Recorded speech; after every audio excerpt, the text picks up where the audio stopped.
오늘 시간에는 사도행전 강의 100번째 시간입니다. 얼마 남지 않았네요.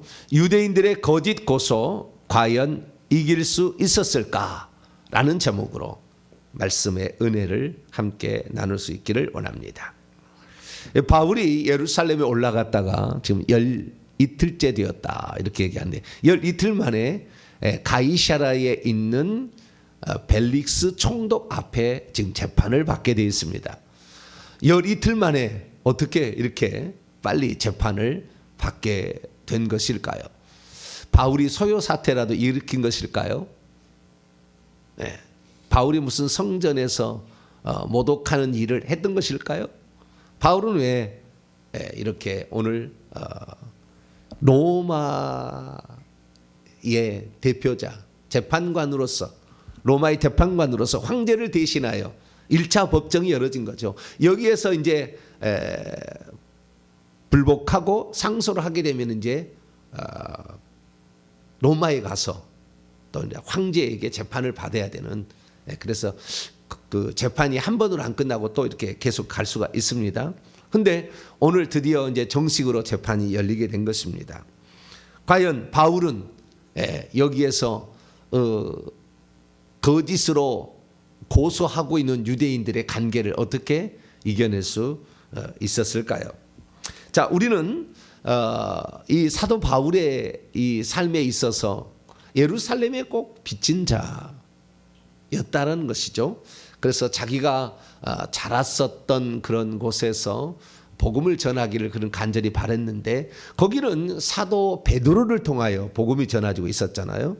그래서 갈 수 없는데 언젠가 한 번은 가리라, 그래서 예루살렘에 와서 복음을 이렇게 전하게 된 것입니다. 그래서 예루살렘에 이렇게 가게 되었는데, 이 예루살렘에서 난데없는 소요 사태가 벌어지고 말았어요. 왜냐하면은 바울을 못마땅히 여기거나 또는 죽이고 싶어 하는 사람들이 있었거든요. 그것은 이방인에까지 복음을 증거해 가지고 이방인도 구원받게 하는 것이, 이것이 자기 민족을 배반하는 것으로 생각해서 유대인들이, 그래서 결국에 이 바울을 어찌하든 간에 죽여 없애야 되겠다라는 생각을 하게 된 겁니다. 그 대표자가 바로 에베소에 있었을 때 아시아 사람들이죠. 그 사람들이 바울을 죽이려고 이렇게 했었는데, 그 바울을 죽이는 방법을 어떻게 썼냐면은 선동의 방법을 썼어요. 선동. 이게 정식으로 재판을 열어서 사형 언도를 받게 해서 로마가 그 사형을 집행하도록, 예수님도 그랬잖아요.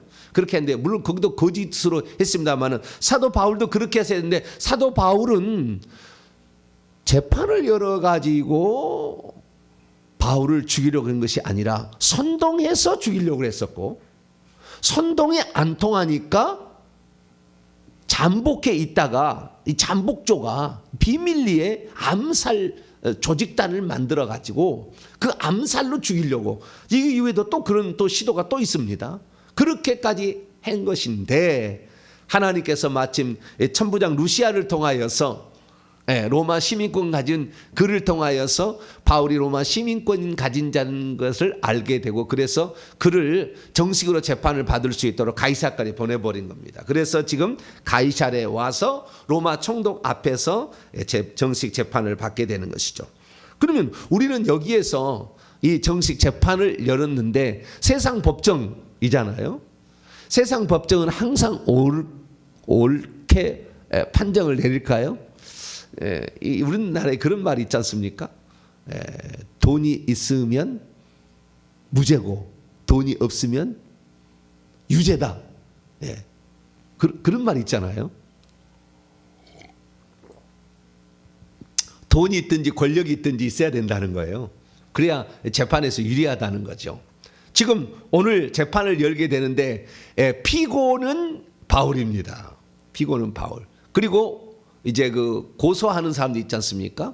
이 고소하는 사람들이 있는데, 그 고소하는 사람들은 단체가 왔어요. 대제사장 아나니아, 산헤드린 공의회 대표죠. 그 다음에 거기에 장로들, 바리새인들 뭐 관련된 게 있죠. 그 다음에 더둘로라는 일종의 검사죠. 죄를 이렇게 이 사람의 죄는 이겁니다 라고 얘기하는 변사 더둘러라는 아주 말을 잘하는데, 이 사람은 고용된 사람이에요. 이 고용된 사람인데 로마법도 잘 알고 있고, 그 다음에 유대인들의 법도 잘 알고 있는 사람이죠. 전문가해야 되는 겁니다. 그래야만이 로마 총독 앞에서 정확하게 죄를 이렇게 고소해서 하는데, 거의 거짓말입니다. 거짓말로 했습니다만 아주 그럴싸하게 이렇게 죄를 만들어서, 그러니까 옛날에 그런 게 있잖아요. 내 말을 들으면 너는 괜찮은데 네가 내 말을 안 들으면 너는 감옥에 들어간다. 내 말을 잘 들어라. 나는 다 알고 있다. 이렇게 이 사람들은 다 알고 있다. 막 이런 거잖아요. 그래서 그런 재판이 열렸는데 과연 이 재판에서 누가 승소하게 되는 것일까요? 그리고 이 사건을 통해서 우리가 얻을 수 있는 교훈점은 무엇일까요? 우리는 이 오늘 정식 재판을 열게 되기까지 두 번의 바울의 변호가 있었다는 걸 알 수가 있어요. 먼저는 이 아시아에서 온 유대인들이 바울을 죽이려고 그를 뭐 붙잡고 막 이렇게 어떻게 막 옷을 찢고 막 이렇게 한 적이 있었잖아요. 그래서 유대인들이 그를 없애야 하려고 했을 때에 소요 사태가 일어남을 보고 천부장이 와서 그를 건져냈는데, 그때 그 온 무리 군중, 그러니까 유대인들 앞에서 한번 변호를 했었고, 그 다음에 또 한 번은 공회에 가서 이제 정식 그 유대인들의 재판이죠. 공회에 가서 했는데 공회에서 재판을 제대로 못했어요. 죽은 자의 부활을 이렇게 얘기를 하게 됐을 때에 공회에 사두개인들하고 바리새인들하고 두 패가 갈라져서 죽은 자의 부활을 인정하는 인정하는 바리새인들과 인정하지 않는 사두개인들 때문에 이 두 패가 갈려서 또 재판을 못 해가지고 또 소요 사태가 일어나니까 바울이 천부장을 뺏었는데, 잠시 있는 동안 이제 공회로 두 번 다시 이제 재판을 열려고 하는데, 이 바울의 조카가 암살 40명 암살단을 조직해가지고 이동할 때 죽이려고 한다는 정보를 첩보를 알려주자 루시아가 밤중에 470명의 군사를 대동시켜 가지고 바울을 가이사랴까지 이동을 하게 됐죠. 그래서 이제 왔습니다. 그런데 바울은 여기에서 매우 불리한 여건에 처해 있습니다. 왜 그러냐 하냐면은 지금 이스라엘을 다스리는데 가장 중요한 사람들은 산헤드린 공회예요. 로마 총독이 봤을 때 그들하고 좋은 관계를 형성해야 됩니다. 왜냐하면 그들하고 사이가 나쁘면은 계속 자기가 위험에 처하잖아요. 열혈당원 같은 사람들이 암살단을 해서 로마 군인들을 막 죽였지 않습니까? 그렇기 때문에 이들하고 좀 좋게 지내야 되는 거예요. 총독도 그렇고 유대인도 그렇고. 그래서 이 둘 사이에는 보이지 않는 서로 협력 관계를 믿지만 그래도 협력해야 되는 그런 관계에 있기 때문에 이 총독 벨리스는 아무래도 재판을 하게 될 때 유대인들 지금 그 산헤드린 공회 대표자가 와서 고소하는 이 사건에 대해서 그들의 편을 들어줄 수밖에 없는 어떤 그러한 위치에 있었어요. 그리고 바울을 변호할 사람도 아무도 없잖아요. 저쪽에서 사람이 많은데. 그래서 참 불리한 그런 형편에 처해 있었죠. 특히 이 변호사라고 여기서 기록되는데 일종의 검사죠. 변호사가 아니라 변호가 하는 게 아니라 고소하는 입장이니까. 그래서 검사 더둘러라는 사람이 와가지고 이 전문가가 와서 고소를 하게 됩니다. 그러면 그 고소의 내용은 무엇이었을까요? 자, 5절 6절 말씀 한번 볼까요? 세 가지로 고소를 합니다. 제목이 세 가지예요. 5절 6절 시작. 우리가 보니 이 사람은 전염병 같은 자라 천하에 흩어진 유대인을 다 소요하게 하는 자요 나사렛 이단의 우두머리라. 그가 또 성전을 더럽게 하려 함으로 우리가 잡았사오니. 여기에 세 가지는요, 전염병과 같은 자로서 천하에 흩어진 유대인들을 다 소요하게 했다. 그러니까 소요죄, 소동죄, 소란죄, 이겁니다. 첫 번째가. 두 번째, 나사렛 이단의 우두머리다. 나사렛 이단의 괴수다. 이거잖아요. 그래서 나사렛 이단, 새로운 종파를 일으켜서 문제를 일으켰다 라는 거죠. 나사렛 이단의 우두머리라. 세 번째는 성전을 더럽게 하였다. 성전을 모독하게 하였다. 이 원문을 보면 모독하게 하였다는 말이 더 가까워요. 성전을 모독했다. 성전 모독죄, 이 세 가지로 결국에 이 바울을 정죄를 하게 됩니다. 그러자 이제 그 바울이 벨릭스 총독이 너 그럼 변호해봐라. 그래서 변호를 하게 됩니다. 그래서 이 변호를 하게 되는데 10절에서 이제 변명을 하나이다 라고 변호를 시작하죠. 그래서 11절에서 13절까지는 소요죄에 대한 변명을, 나는 소요하지 일으키지 않았다라는 것을 11절, 13절 얘기를 하고, 14절부터 16절까지는 이단 괴수다라는 그 문제에 관하여 변명을 하게 되고, 17절부터 19절까지는 성전을 모독했지 않았다, 성전을 모독했다라는 말에 성전 모독을 하지 않았다라고 변명하는 이 세 가지로 정확히 구별해서 바울이 변명하는 걸 봅니다. 그러니까 모든 이런 세상 법정은요 논리적으로 해야 돼요. 정확히 딱 이것은 이것입니다, 이것은 이것입니다, 이것은 이것입니다. 그런데 가장 중요한 것은, 모든 법에서 가장 중요한 것은 증거예요. 증거가 없으면 물론 거짓으로 하는 겁니다. 그러니까 고소하기가 쉽지 않아요. 증거가 없으면 절대 그 사람을 무죄 추정의 원칙으로 갑니다. 증거가 없으면. 그래서 그 증거를 아주 중요하게 여기는 거예요. 그러면 소외죄 증거가 뭐냐? 과연 바울이 사람들을 선동을 해가지고 자기가 이렇게 해서 예루살렘에서 누구를 죽이려고 했느냐? 거짓말이었잖아요. 누가 선동했어요? 지네들이 바울 죽이려고 선동해가지고 몇 번 했잖아요. 유대인들이. 그런 거지 바울이 하지 않았잖아요. 그러니까 이것은 정확하게 그 본 사람이 있습니까? 라고 얘기하는 거예요. 자 보세요. 자 11절에서 13절 먼저 소요죄를 한번 볼까요? 당신이 아실 수 있는 바와 같이 내가 예루살렘에 예배하러 올라간 지 오늘까지 12일밖에 안 되었다.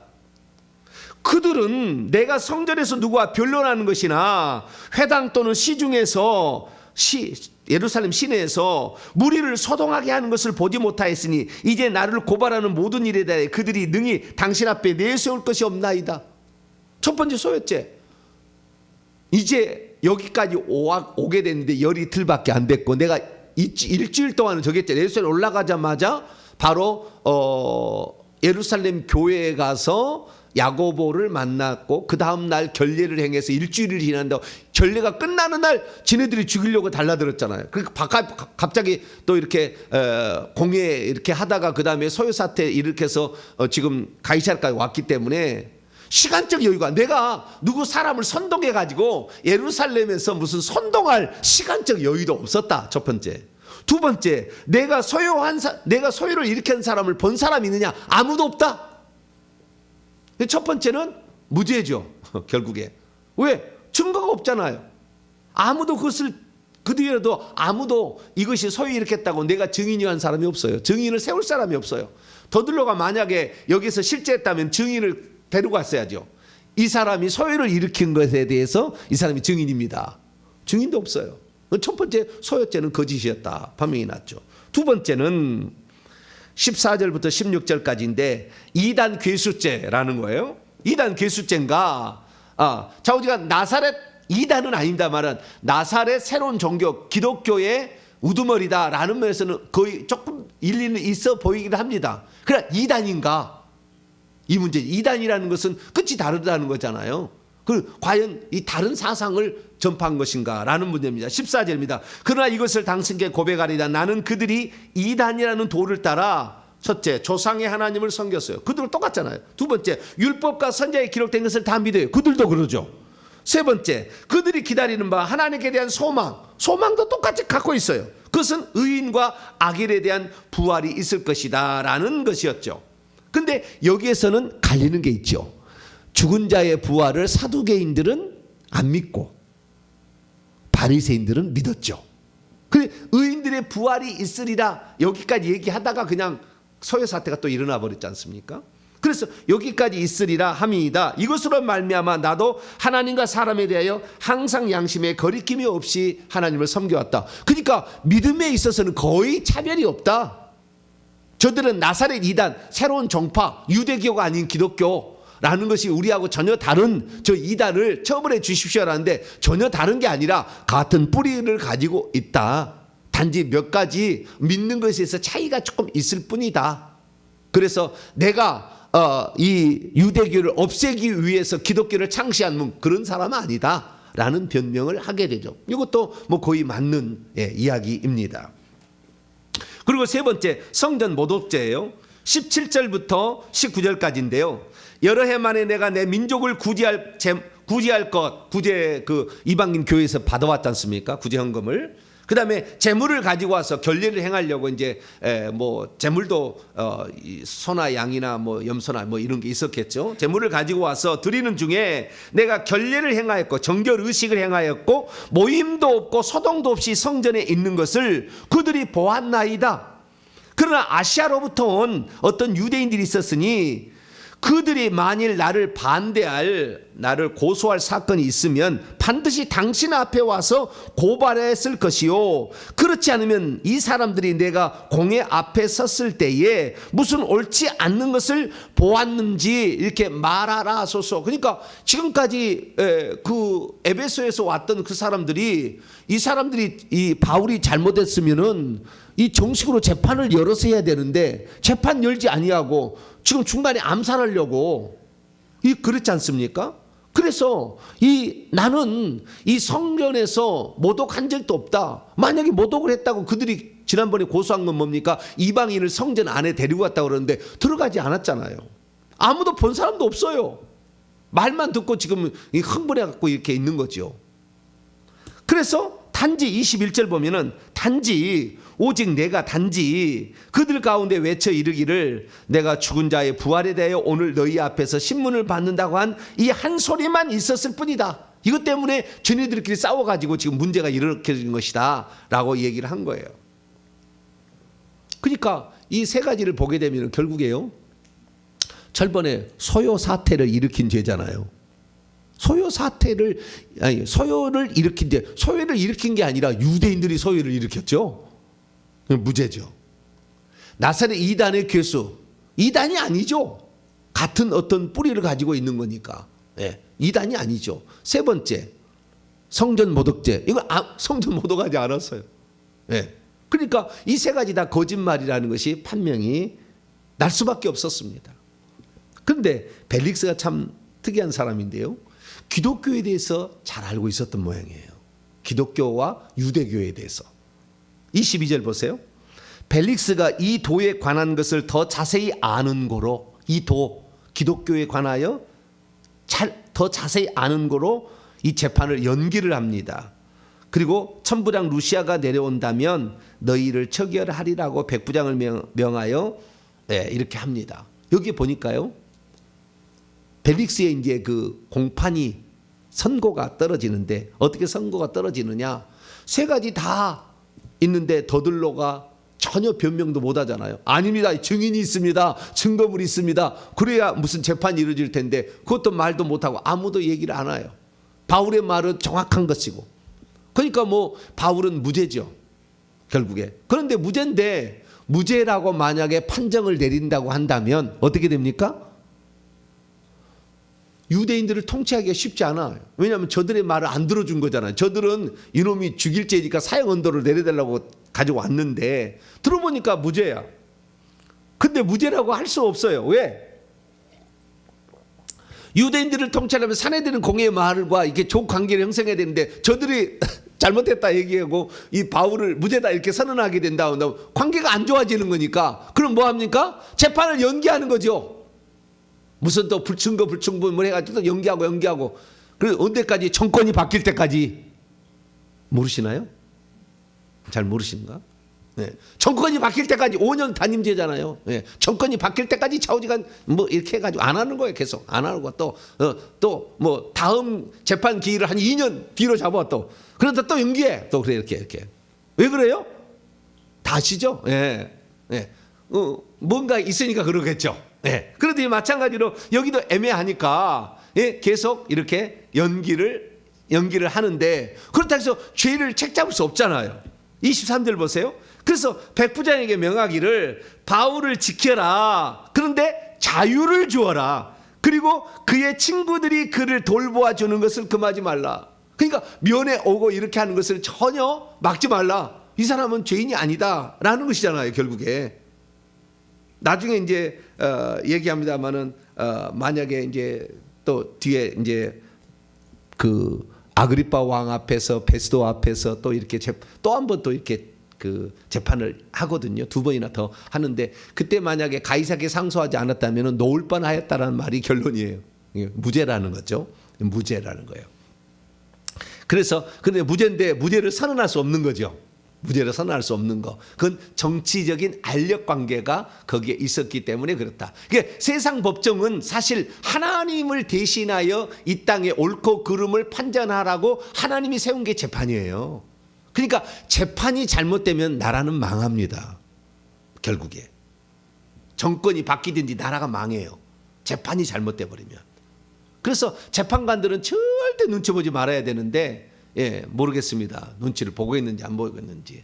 재판관들은 절대 눈치 보지 말고 법대로 이렇게 쫙 판정을 내려주면 정말 이 나라는 온전하게 쓸 수 있어요. 그것이 법치 국가라고 하는 거예요. 공산주의 국가하고 민주주의 국가의 차이는 뭐냐면 공산주의 국가는 법치 국가가 아니에요. 말 한마디면 그 다음날 식구들이 없어. 그냥 뭐 별 4개짜리 5개 달아도 그 다음날 그냥 뜯어버려. 법도 뭣도 없어요. 그냥 무조건. 그냥 한마디로 끝나는 거예요. 이런 것이 바로 공산주의. 그런 공산주의라는 이 사상은 대단히 무서운 거예요. 그래서 법치 국가를 이루어야만이 민주 국가는 계속됩니다. 우리나라가 법치 국가가 될 수 있도록 법도 뭣도 필요 없이 내가 최고다 이렇게만 안 돼요. 그래서 항상 법 앞에서 평등하다 이렇게 진행될 수 있는 기도를 해야 되는데 여기에서 보게 되면은 우리가 교훈점을 볼 수 있는 것은 첫째, 진리의 참된 복음을 전하려 하는 자에게는 시기와 모함과 고난과 핍박이 따른다라는 것이 여기에서 여실히 드러나고 있습니다. 바울은 이단이라고 그 다음에 그 전에 믿고 있었던 유대교 교리에 어긋난다고 이렇게 지금 정죄를 받고 있거든요. 그래서 이 사람은 없애야 된다 이렇게 얘기하는 거예요. 그러니까 오늘날도 마찬가지예요. 오늘날도 마찬가지죠. 이 진실로 성경 말씀대로 하나님의 경륜을 따라 지금 시대에 필요한 얘기를 하게 되면 옛날 거 끄집어 가지고 요게 네가 안 믿으니 요 교리에 너는 안 따르니까 너는 이단이다. 똑같은 거예요. 누구든지 경건하게 진리 안에서 이 시대에 하나님이 하신 말씀을 전하려고 하면 핍박과 고난이 따른다 이거예요. 이거 어쩔 수 없는 거예요. 옛날이나 지금이나. 왜? 기득권을 가지고 있는 자들이 자신의 권력을 내려놓지 않으려고 하기 때문에. 내가 어떤 권세를 누리고 있었는데 내 밑에 사람이 얼마나 많은데 내가 돈을 얼마나 준비하고 있는데 뭐 1억 뭐 기자에게 뭐 5억 막 주고 그러잖아요. 그래서 막 무마시키잖아요. 그러듯이 이 그 돈으로 이렇게 다 해결을 하려고 하는 거죠. 그런 사람들이 있기 때문에 법은 불공평하게 재판이 이렇게 될 수도 있다는 거예요. 그래서 세상의 법정은 우리가 불공평하지만 하늘의 법정은 절대 불공평하지 않는다는 걸 믿으시기 바랍니다. 우리는 이건 믿는 거예요. 이 세상의 법정은 잘못되어서 혹시 나에게 정죄를 해서 나를 거짓으로 모함을 해가지고 죄인 만들 수 있어도 하늘의 법정 앞에서는 어느 누구도 벌벌벌 떨고 하나님 앞에 모든 것을 다 아뢰 수밖에 없다. 그래서 우리는 하늘의 법정에 내가 섰을 때를 항상 준비를 해야 됩니다. 할렐루야. 그래서 내가 이 땅에 진리를 말하고 끝까지 진리를 말하고 주님의 뜻을 말하고 교리가 어찌 됐든 간에 그 교리는 이쪽 교리 저쪽 교리 다르잖아요. 우리도 장로 교리 감리 교리 달라요. 전혀.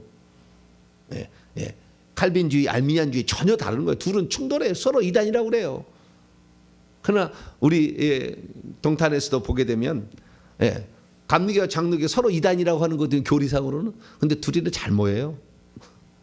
아무 문제 없어요. 왜 그런 줄 아세요?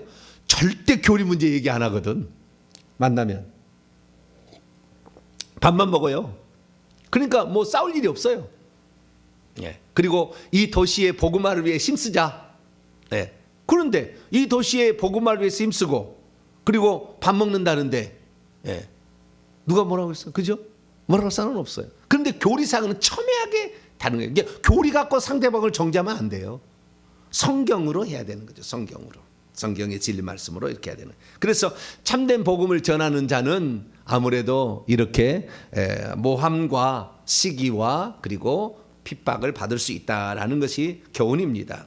두 번째는 뭐냐면 거짓을 동원한 어떠한 사탄의 계략도 결국에 성공할 수는 없다라는 겁니다.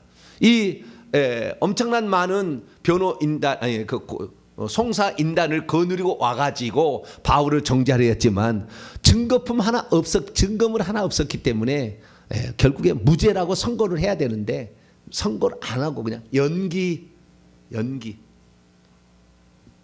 그러니까 일종의 뭐 자유로운 구류죠. 가도 붙잡아 두지는 하지만 자유롭게 하는 구류를 선고를 하게 된 거죠. 그래서 거짓을 동원한 사탄의 계략도 결국에는 이길 수가 없다.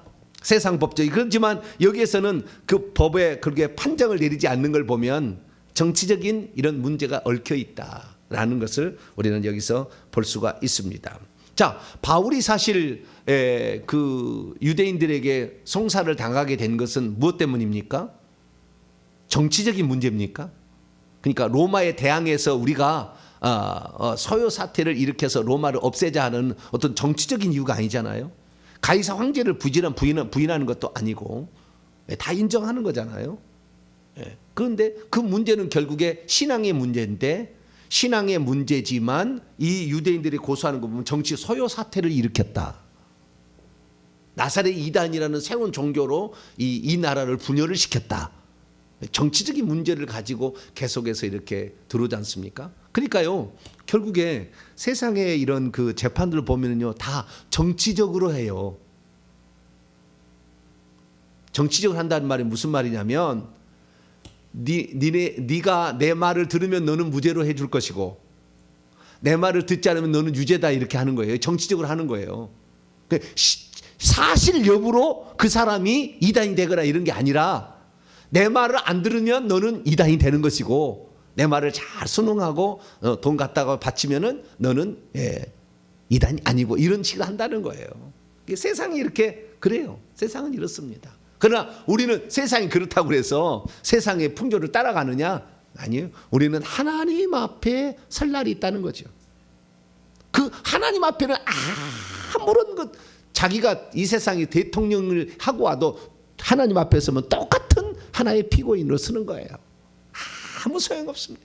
이 땅에 무슨 내가 대법원장, 헌법 위원회 위원장 한다 할지라도 그 하나님 재판대 앞에 가면은 똑같은 하나의 죄수복을 입은 죄수복을 입은 그런 죄인 될 수밖에 없어요. 우리가 하나님 앞에 설 때를 항상 생각하고 주님 나는 사실만을 말합니다. 그리고 진실을 전합니다. 그리고 영적 세계의 사실을 나는 전해서 이 복음을 듣게 함으로 다른 사람도 예수 믿게 하는 사람 영적 세계가 있다. 우리 죽은 다음에는 이 땅이 진짜라 한다면 늙어질수록 슬프죠. 우리는 움직이기 힘들고 병들고 연약해지고 그러지 않습니까? 그러나 우리가 하늘의 소망을 두기 때문에 늙어질수록 하늘의 소망이 더 깊어집니다. 할렐루야. 주님 나라 설 때까지 내가 이 주님 나라 설 때까지 이렇게 살리라. 우리 소망을 갖고 살면 내일이 늘 기쁘고 소망이 있지 않습니까? 그래서 우리는 하나님 앞에 설 날을 생각하며 복음을 끝까지 증거하고 사실을 사실대로 얘기하고 설령 그것이 나에게 어려움을 준다 할지라도 우리는 사실을 사실로 얘기하고 그리고 예수 그리스도를 증언하는 일에 우리의 일생을 바친다면 주님이 그날 재판을 하게 될 때는 의의 흰옷을 우리에게 입혀주고 잘했다 수고했다 영원히 나와 함께 거하자 할렐루야. 그래서 천국에 들어가는 복된 성도가 되길 간절히 바랍니다. 거룩하신 하나님, 세상 사람들은 자기의 말 안 듣는다고 정치적으로 이용해서 사람을 아주 난도질을 하고 그리고 엄청 어려움을 당하게 이끌어 갑니다.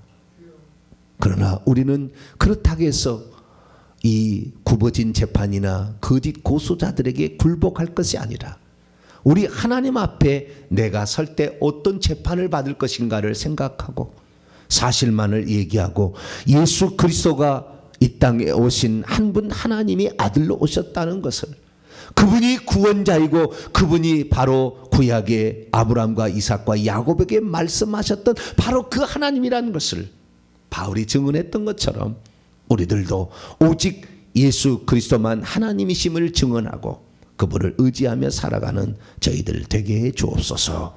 우리 주 예수 그리스도의 이름으로 기도하옵나이다.